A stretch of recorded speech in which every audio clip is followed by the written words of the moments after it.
Ya apa sih gunanya PhD itu kan? Kalau gue kan cumpret, saya atur diri saya sendiri aja. Oh jelas. Halo semuanya, selamat datang di Ruang Opini Podcast. Di sini kita ngobrol santai tapi bermakna, bahas isu-isu yang lagi rame sampai keresahan generasi kita. So, siapin kopi atau cemilan kamu dan yuk bareng-bareng masuk ke Ruang Opini, karena di sini setiap opini punya ruang untuk didengar. Halo teman-teman, kembali lagi di Apa Sih Media, kali ini di podcast episode 3 ya, bersama dengan Mbak Ita. Mungkin melanjutkan dari episode sebelumnya ya Mbak, pengen nanya-nanya lagi nih soal pengalaman Mbak Ita sendiri untuk mengambil jalur beasiswa ya di Telkomsel. Gimana sih pengalaman Mbak Ita gitu loh, proses-proses mengambil jalur beasiswa dengan perusahaan? Oke, kalau proses seleksinya Telkomsel Scholarship kali ya. Yang pertama itu seleksi administrasi dulu, berkas sama motivasi gitu kan ya. Oke. Terus yang kedua itu ada kayak scholastic apa gitu yang ngerjain sesuatu di komputer gitu sih. Terus habis itu yang ketiga itu interview dengan Human Capital Management dan penerima beasiswa yang dulu-dulu. Yang sekarang jabatannya tuh kayak udah general manager gitu-gitu ya kan. Kalau gue kan cumpret gitu. Terus habis itu yang keempat bikin esai lagi, tapi ada topiknya. Topiknya kalau nggak salah leadership, financial, sama AI gitu. 3 itu tapi ntar yang ngekurasi BOD. Nah, dari essay itu kalau BOD-nya suka, yang terakhir adalah interview sama CEO, CHCO, Chief Human Capital Officer, Chief of Planning and Transformation, kita ada kayak gitu namanya, sama udah sih sama ada orang HCM juga gitu. Jadi sama direktur utama, terus 2 direktur, sama 2 lagi tuh kayak Human Capital Management. Itu sih prosesnya. Wow, berarti itu tapi kan Mbak Ita berarti untuk bisa dapat offering letter dari Warwick itu berarti ngurus sendiri ya? Oh, ngurus sendiri, benar. Berarti jadi bikin esainya beberapa kali dong, bikin personal Benar, statement buat jadi Warwick sendiri, benar. buat company sendiri. Benar. Gitu. Wah, terus kan dengar dari banyak teman-teman yang beasiswa yang ada di biasa dari company atau dari yang nanggung lah, biasa kan ada ekspektasi nih, ada beban dan harapan yang dibawa di pundak. Ini kira-kira membebani nggak sih, Mbak? Nambah beban ya suatu lagi kuliah gitu, kayak kepikiran nggak sih gue dibayarin nih di sini nih?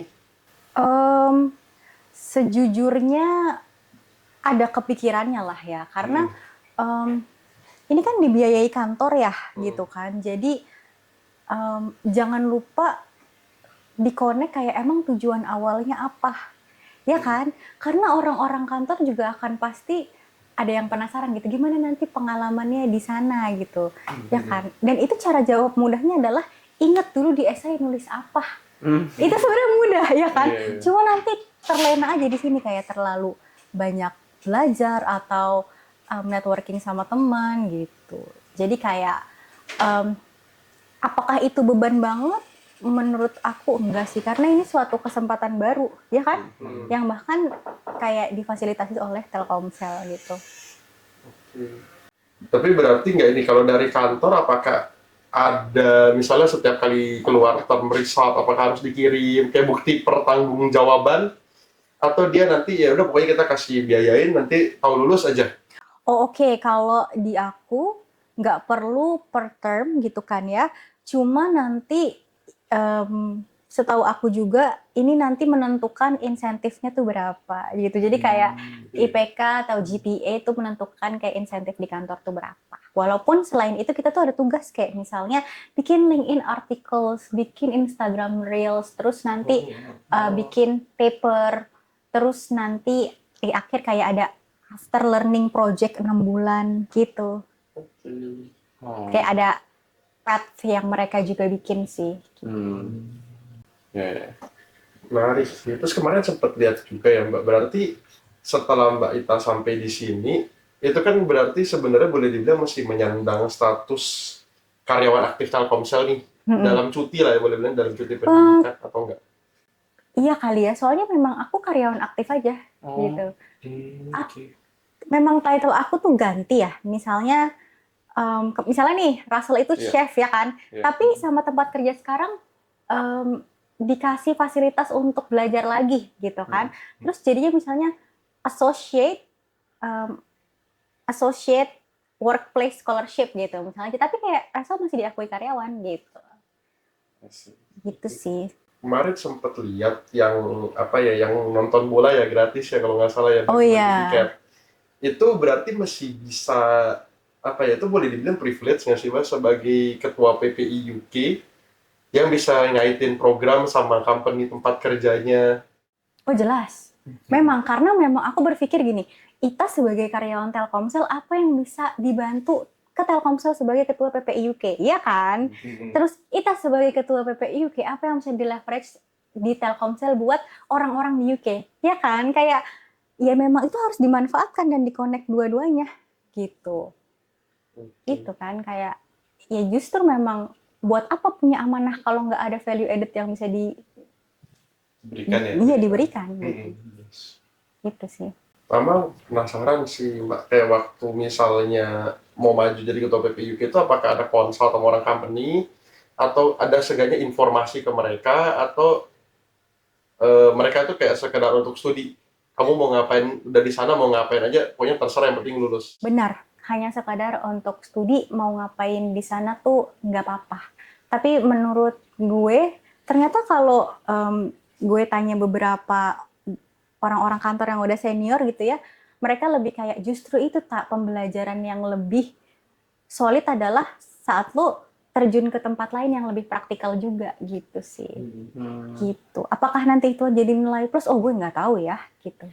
Mungkin untuk kita mulai wrap up kali ya dari 3 episode ini, pengen nanya mungkin dari semua pengalaman yang Mbak Ita di UK, baik di sebagai mahasiswa S2, baik sebagai ketua PPI UK, dengan semua dinamika dan pengalamannya, semua prosesnya, mungkin boleh dibagi beberapa key takeaway, sama mungkin boleh dielaborasi kali ya, nanti kira-kira bermanfaat juga pada saat Mbak Ita kembali kerja di Telkomsel. Kalau dari aku key take away, pertama jadi leader itu ternyata butuh apa ya, lapang dada yang besar, kesabaran yang besar, mau ngalah yang besar gitu. Karena kan kita tuh nurture people ya, people yang keep changing daily, weekly, monthly, ya kan? Dan yang namanya jadi leader itu bukan team player, bukan yang ada kerjaan. Oke, gue tahu nih mindahin ini ke gelas tuh lebih cepet gue sendiri ke gelas lain. Tapi yang namanya leader, lo harus bisa delegate itu ke orang lain, nurture itu ke orang lain gitu. Tapi sama dia lama loh, ya gimana caranya kayak, ya kan? Di situ harus ada sabar, harus ada prasangka baik, harus tahu karakter tim lo, kayak ini kayaknya kalau di micromanagement ini kesel nih, kayak di cawe-cawe itu dia kesel, jangan gitu. Terus habis itu dan itu kan kayak lo harus kayak ngalah nungguin dia ya kan, kayak kalau case-nya PPI UK, iya dia lagi banyak tugas gitu. Kalau ya kan sebenarnya salah dia, kenapa tugas nggak bisa dikerjain? Bukannya lo udah dewasa ya, udah berkomitmen, udah tahu ikut organisasi kayak gini, nggak kayak gitu. Menurut gue jadi leader tuh harus mau ngalah gitu, karena ya di situ kayak lo akan nunjukin ke dia, lo aja bisa ngalah gitu. Jadi kayak di situ itu nurture people gitu. Jadi kayak mau ngalah dulu sambil berprasangka baik lah gitu. Tapi orangnya tuh tetap lo kayak gini misalnya. Jo minta dikerjain ini ya, banyak tugas nih, 2 hari nggak ada kabar, nggak dikerjain juga, di follow up gitu, ada kendala nggak gitu, kagak dibalas chat gue, chat lagi gitu, kayak nggak usah berasumsi gitu, sampai lo bener-bener ditinggalin nggak apa-apa, yang penting lo sudah, kalau gue udah usaha paling ujung gue gitu, karena ujung-ujungnya gue witness sendiri, orang akan ada saatnya kembali gitu loh, jadi kayak lo nggak apa-apa ninggalin gue, tapi gue di sini bersedia menerima kontribusi lo. Jadi dia harus tahu dia tuh bisa balik gitu. Kalau dia bikin salah, nggak apa-apa, ya itu merugikan gue dan gue siap menerima kerugian itu, nggak apa-apa. Karena jadi leader tuh kayak gitu. Selama dia bisa mendapatkan ruang bertumbuh gitu. Terus yang kedua, yang tadi sempat gue singgung sih, ngerti karakter tiap orang, dimana apakah gue ahlinya? Bukan ya. Gue juga masih belajar gitu. Soalnya gue beda-beda. Cara gue delegate sesuatu, ngasih guidance ke tiap orang itu nyaris beda-beda gitu. Jadi ada yang beneran gue micromanage, kayak lo mau ngerjain itu kapan maksimal, terus cara ngerjainnya gimana, terus yang mau ada yang beneran kayak gue udah tahu ngasih objektifnya, dia udah pinter, ada gitu. Jadi kayak beda-beda dari situ. Jadi gue tahu save energi ke siapa, terus abis itu harus lebih detail ke siapa gitu sih. Karena memang kan kayak gue sih akan menyukai approach bahwa cara memperlakukan Russell, Sakti sama Joe tuh beda-beda, bukan disamain. Bukan gue pakai standar gue ke kalian, tapi gue menyesuaikan standar gue sama kalian.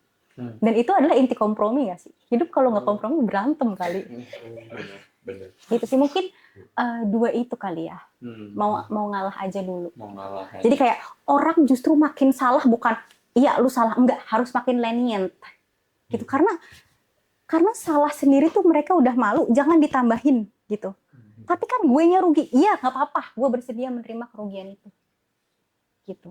Gue misalnya rugi waktu, rugi apa, makanya kan gue tidak bersandar pada dunia, gue bersandar pada yang maha kuasa ya kan. Wah, Iya, jadi kayak bayarannya apa? Nggak ada, tak, duit juga nggak ada gitu.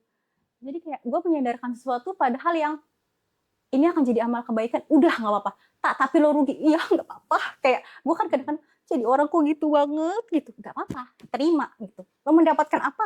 Amal kesabaran. Nggak ada duitnya, iya nggak apa-apa. Waktu lo jadi rugi, iya nggak apa-apa. Gitu. Nangis saya enggak, bener. Gue kalau gitu abis nangis gue jajan gitu. Nangis jajan gitu. Jadi kayak gitu sih menurut gue itu lebih cara yang gue suka.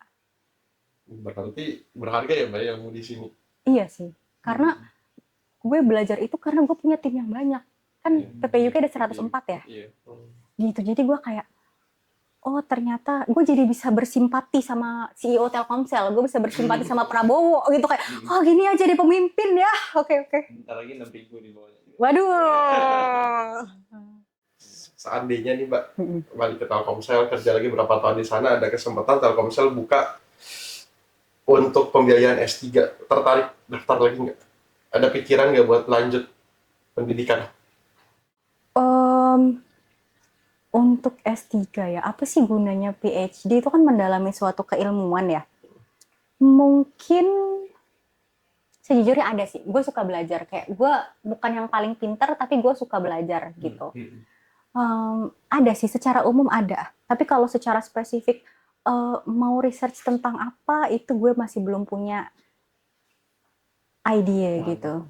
Secara umum gue suka belajar gitu. Iya. Suka traveling juga, menambang ya. Waduh. Iya sih.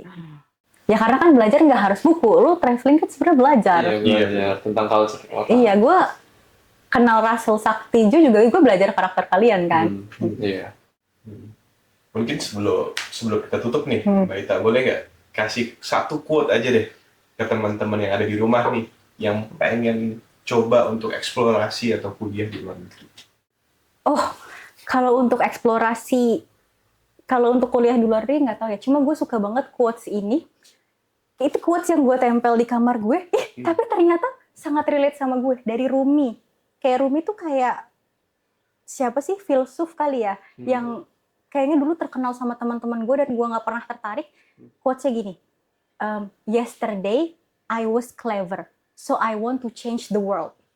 Today I am wise, so I'm changing myself. Oh, wow.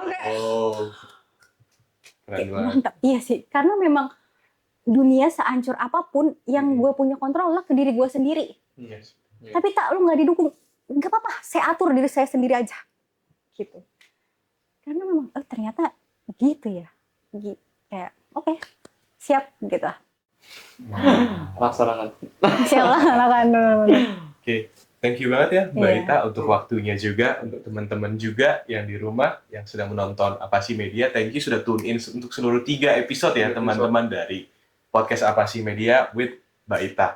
Buat teman-teman di rumah juga, apakah ada kesan-kesan lain atau pesan-pesan lainnya Mbak Ita? Apa ya, teman-teman, contoh deh teman-teman di sini, kalau mau buat konten buat aja dulu ya kan. Gue suka banget nih sama teman-teman Apa Sih Media yang mulai aja dulu gitu. Jadi memang dunia ini harus diisi konten-konten yang bermanfaat gitu.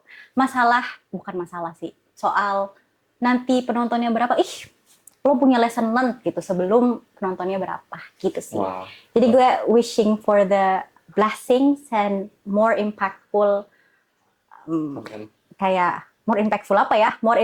More positive impact lah buat Russell, Sakti sama Jonathan. Amin. Amin ya. Oke, thank you banget ya Mbak Ita ya. Buat teman-teman juga jangan lupa untuk like, subscribe, komen, tekan tombol notifikasi, dan buat teman-teman yang pengen connect juga sama Mbak Ita, boleh nggak kita taruh Boleh. IG-nya Mbak Ita? Boleh, boleh. Di bawah bisa connect ke Mbak Ita juga via link di bawah ini. Ada LinkedIn nggak? Ada. LinkedIn juga boleh tuh, Mbak. LinkedIn juga Boleh Ada. di-share. Boleh. Boleh Kita di-share. taruh di bio ya teman-teman ya. Kita taruh di video teman-teman ya. Oke, thank you guys. Sampai jumpa. Udah. See you guys.